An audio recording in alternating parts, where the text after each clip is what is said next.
Saint Anthony of పదువా. అసలు పేరు Ferdinand పదువా Aafiya. గొప్ప ఫ్రాన్సిస్కన్ మత బోధకులలో ఒకరు.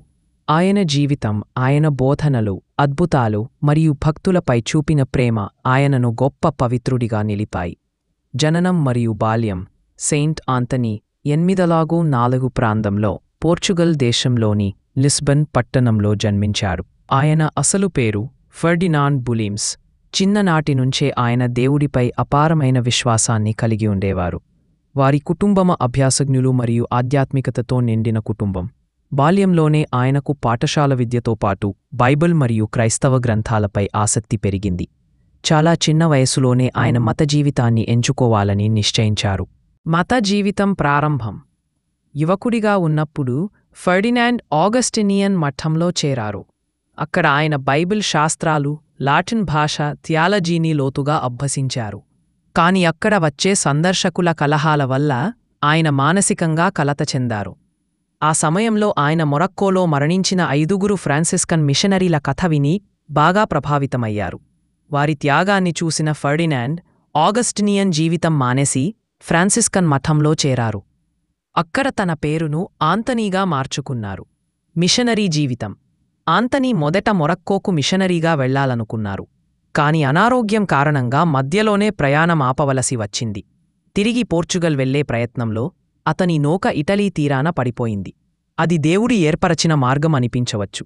ఎందుకంటే అక్కడే ఆయనకు పదువా చేరుకుని తన నిజమైన మిషనరీ పని ప్రారంభించడానికి అవకాశం వచ్చింది. బోధనలు మరియు ప్రసంగాలు.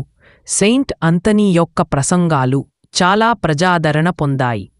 ఆయన గలం మధురంగా ఉండే మరియు వాక్చాతుర్యంతో ప్రజలను ఆకట్టుకునే విధంగా మాట్లాడగలిగేవారు. ఆయన మాట్లాడే సమయంలో వేలాది మంది ప్రజలు చేరేవారు. ఆయన ముఖ్యంగా నైతికత, మానవత, పుణ్యాలు, పశ్చాత్తాపం, ప్రార్థనల గురించి బోధించేవారు. ఆయన బోధనల వల్ల అనేక మంది మార్గదర్శనం పొందారు. అద్భుతాలు. ఆంథనీ జీవితం అద్భుతాలతో నిండి ఉంది. ఆయన చేసిన కొన్ని ప్రముఖ అద్భుతాలు. మత్స్యాలకు ప్రసంగం. ఒకసారి ప్రజలు ఆయన మాట వినకపోవడంతో ఆయన సముద్రపు మత్స్యాలకు ప్రసంగించారు. అప్పుడు వేలాది చేపలు నీటిపైకి వచ్చి మౌనంగా వినిపించుకున్నాయి. చౌర్యమైపోయిన బిడ్డను తల్లికి ఇవ్వడం. ఒక తల్లి ప్రార్థనలకి స్పందిస్తూ ఆమె చౌర్యమైన బిడ్డను తిరిగి పొందేలా చేశాడు. అన్యాయంగా నిందించబడిన మనిషిని రక్షించడం. తన ప్రార్థనల వల్ల నిజాయితీ వ్యక్తి నిర్దోషంగా తేలిపోయాడు. సాక్షాత్కారాలు మరియు భవిష్యత్తు దర్శనం. ఆయన అనేక మందికి భవిష్యత్తు జ్ఞానమిచ్చినట్లు భక్తులు నమ్ముతారు. మరణం మరియు పవిత్రుల జాబితాలో చేరడం. సెయింట్ ఆంథనీ 1131 పదువ దగ్గరలో ఉన్న ఆర్కెలా అనే గ్రామంలో మరణించారు. అప్పటికి ఆయన వయసు కేవలం 31 సంవత్సరాలు మాత్రమే. అయినా ఆయన జీవితం ప్రపంచాన్ని ప్రభావితం చేసింది.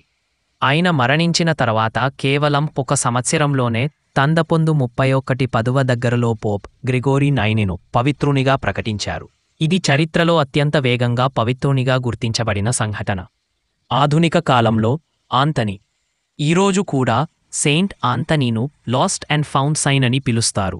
అంటే ఎవరికైనా ఏదైనా వస్తువు పోయినప్పుడు లేదా వారికే తాము కోల్పోయిన అనుభూతి కలిగినప్పుడు వారు ఆంథనీకి ప్రార్థిస్తే అది తిరిగి లభించుతుందని నమ్మకముంది. ప్రపంచవ్యాప్తంగా వేలాది చర్చిలు, దేవాలయాలు, ఆస్థానాలు, దాతవ్య సంస్థలు ఆయన పేరుతో నడుస్తున్నాయి. భారతదేశంలో కూడా చాలా చోట్ల సెయింట్ ఆంథనీకి ప్రత్యేక పూజలు నిర్వహిస్తారు, ముఖ్యంగా మంగళవారం. కలయిక.